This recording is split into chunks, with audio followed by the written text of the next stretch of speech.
Hi,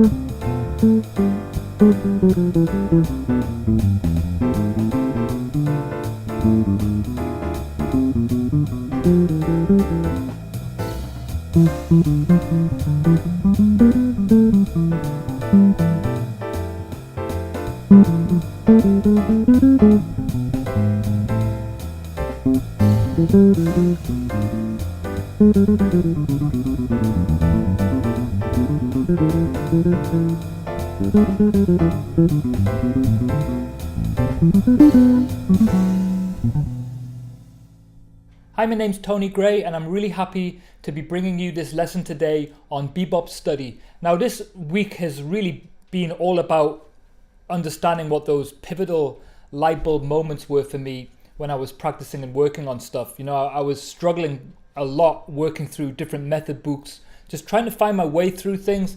But then, like, certain things kind of provoked me to hear music differently and want to practice differently, you know, practice with more focus, more goal-orientated stuff. So I was always kind of asking the question at that point, why am I practicing this and what's it going to bring me? Because at the end of the day, how you practice is really pretty much how you're going to sound. So you've got to be very careful what your intentions are and what your goals are, and then find a creative way or a creative outlet to work on this stuff.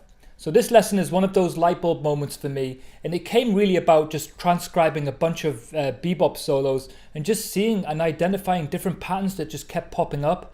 And then I realized that you've really got to understand chord tones. Like, chord tones spell out the harmony, and as soloists we've really got to outline the harmony in a really interesting way without just necessarily playing chord tones. So that provoked all of this different chord tone approach exercises, which I'd heard before, but I never really knew how to use them. I just learned them as like patterns and then tried to apply them as patterns.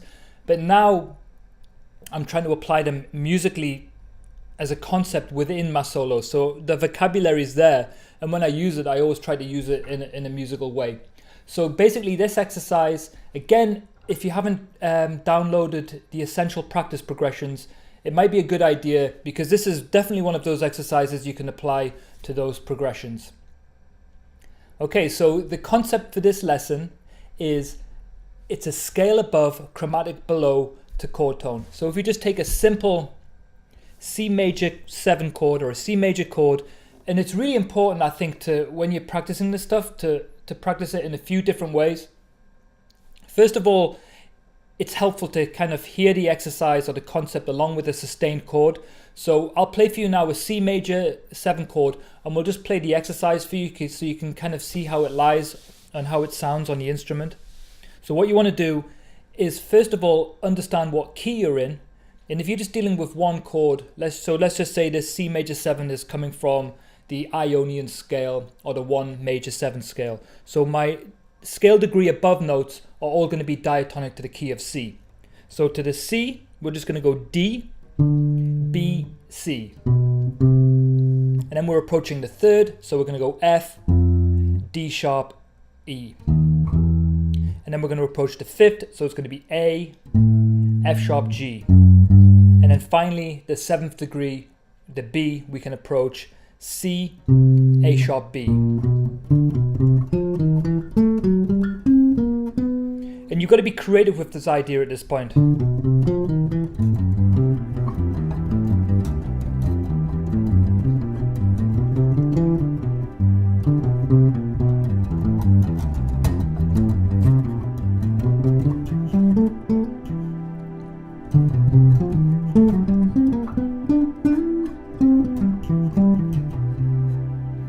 Okay, so just one of the good ways of practicing this stuff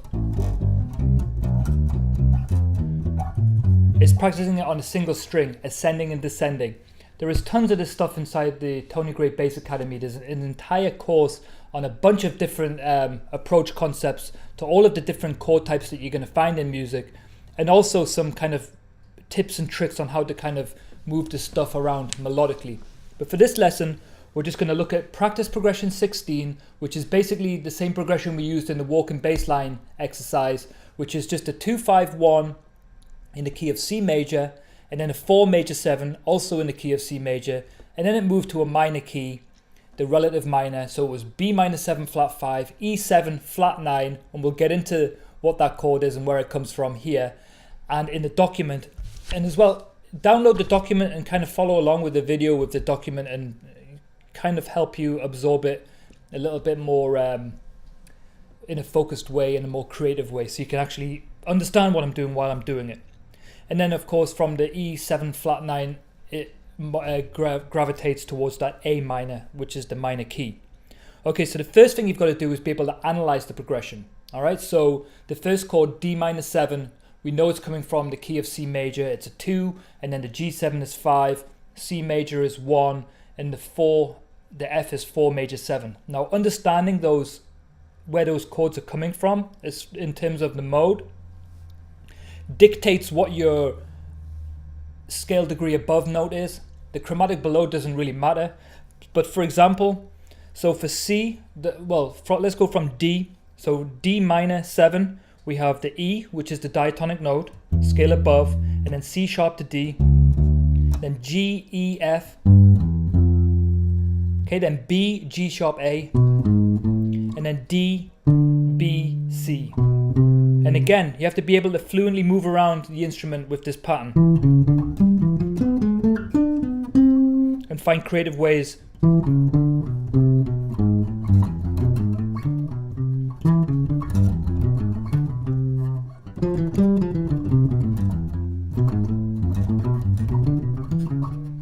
of moving it around. Okay, then we get to the G7. Same deal, with all our scale degree above notes are coming from the C major. It's the 5-7. Of course, with the 5-7, you have a lot of different options as far as tension goes. But for this exercise, we're going to strictly stick to the key. So it's going to be A, F sharp, G, then C, A sharp, B, then E, C sharp, D, then G, E, F. And when I heard this pattern, I kind of heard like a blues lick.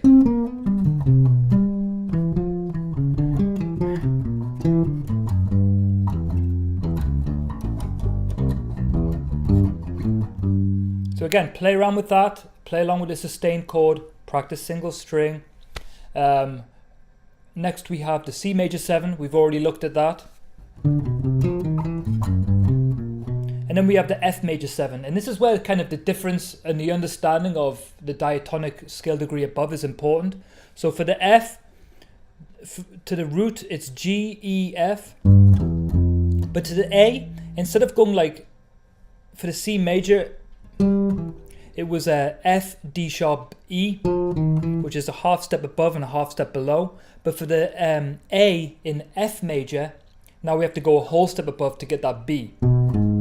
So the approach pattern changes. Even though it's a major 7 chord, the notes, the scale degree above notes are different. And that is why it's important to really be able to analyze a progression, to really get that true diatonic feel. And then you can add tension on top of that. But primarily you have to understand the functionality of the chords. And if you didn't play that and you just played A sharp, G sharp to A, it would really stand out as maybe not a great way of moving around this chord in this particular concept. Because our ears are now grounded towards that key of C major. So for the F major 7, G, E, F, B, G sharp, A, D, B, C, and then F, D sharp, E.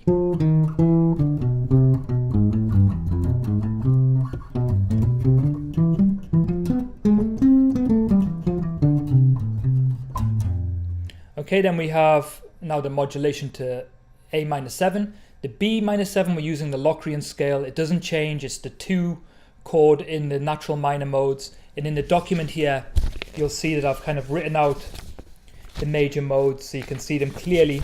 On page 2 there, you have the major modes. And then the next page, we have the Aeolian mode. So you can kind of see how these chords are functioning. So the 2 chord takes the Locrian, so to the chord tones, B, D, F, A, and remember those chord tones have to be on kind of command. You have to know where all of those chord tones are, all of the different ways of approaching them, all of the different inversions.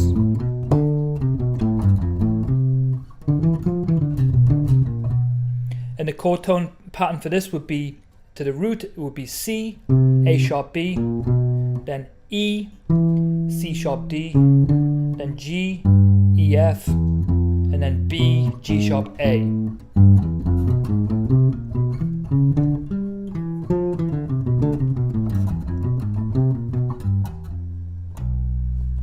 Again, single string, all the different ways of approaching it. You don't have to always do them in the exact order. You can mix up the order from like ascending to descending. Okay, now we have that 5/7 flat 9 chord. Now where's that chord coming from? You can see in the A Aeolian modes that the 5 chord is the E Phrygian. It's the 5 minor 7. So what happened really in harmony was the harmonic minor scale was created, in which the harmonic minor scale is the natural minor scale with a raised 7th degree. So the notes for the A harmonic minor would be A, B, C, D, E, F. So exactly the same. And then the G would become G sharp and then to A. And what happened is once you go through those modes, you'll start to notice that the E, the 5 chord, because of the G sharp, becomes a dominant 7 chord. But if we look at the 9, the 2nd degree, instead of being a natural 9, it's a flat 9. So usually when you have like minor 2, 5, 1s, the 5 chord is usually kind of spelled out with the flat 9 added, just so you kind of know the tonality and where it's going. It just kind of jumps out at you.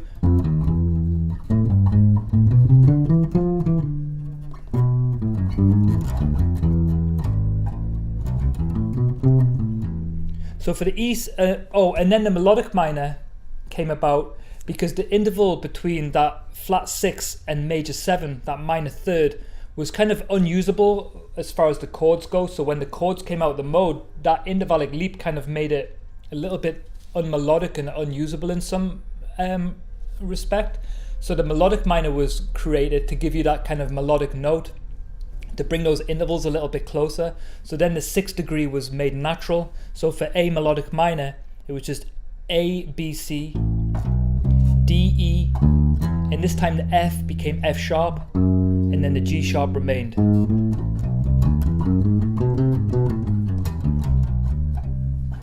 Really great set of modes there, and you get some beautiful chords out of it.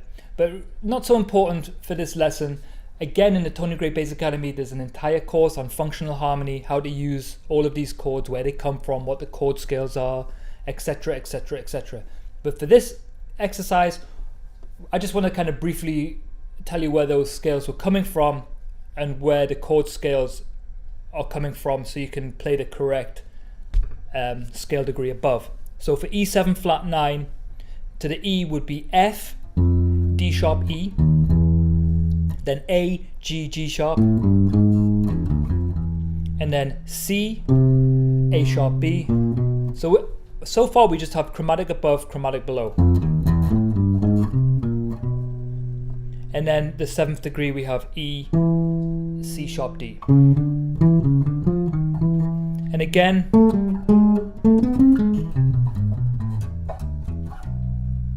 I want you to do single string for that as well. And then for the A minor, we have a bunch of choices. You know, like it's very common to use the Dorian scale for that resolution, just to kind of open the sound up. So the Dorian resolution would give you that F sharp, D sharp E. So it would be B, G sharp A, D, B, C, then F sharp, D sharp E, then A, F sharp G. And again, you really just have to experiment along with the sustained chord to kind of really hear the difference of those tonalities. And then when you come to that 1 minor, it's really up to you how you spell it out or how you color it. And usually a lot of the times you'll see the 1 minor, you'll see like 2 minor 7 flat 5, 5 7 flat 9, then you'll get to the 1 minor chord and it'll just be literally 1 minor or 1 minor 6, or sometimes specifically 1 minor 7 or 1 minor major 7. But a lot of the times it's just spelled out 1 minor or 1 minor 6, and that's just giving you the option to color it however you really want to color it. I mean, with 1 minor 6 you have the option of the melodic minor and the Dorian, but if it's just 1 minor you can really color that any way you like. So if we're going to do harmonic minor, for example, it would be B, G sharp A, D, B, C, then F, D sharp, E, and then A, G, G sharp.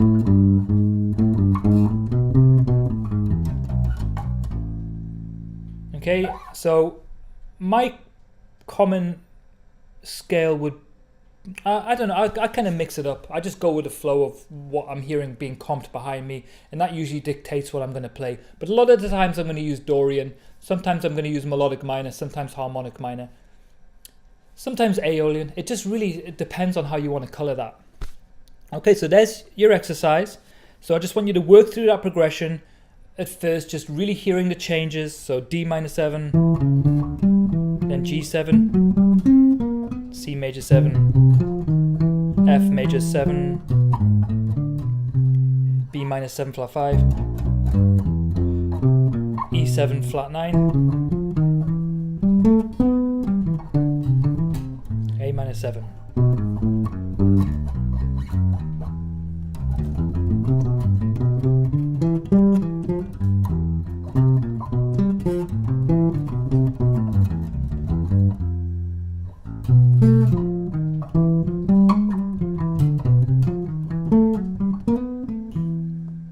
Okay, so I really hope you enjoyed this lesson. Again, you know, the focus for me for this lesson was to really give myself a simple concept to work on, which was the scale degree above, chromatic below the chord tone, and then just find ways of kind of really becoming a master at that particular concept, you know, being able to hear it, being able to use it creatively, restrict myself to only that pattern so I can really hear it all over the instrument, learn it all over the fingerboard, and then just to kind of let go and just let that pattern appear when it wants to appear within my lines. So I might be just doing a bunch of scale degrees, like so for, if I'm on C major 7,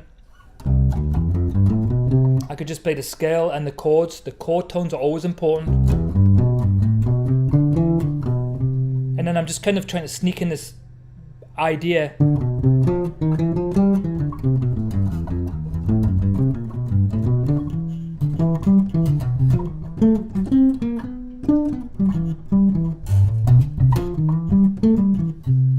And just try to find musical ways of just kind of making it work so it doesn't sound so academic. But first you have to restrict yourself to the academic nature of it, and then just slowly kind of make it more of a creative process. So again, there's a document for you to download, and there is an MP3 track for you to download. And I hope you enjoyed it, and I hope you got something out of it, and then we'll see you in our next lesson.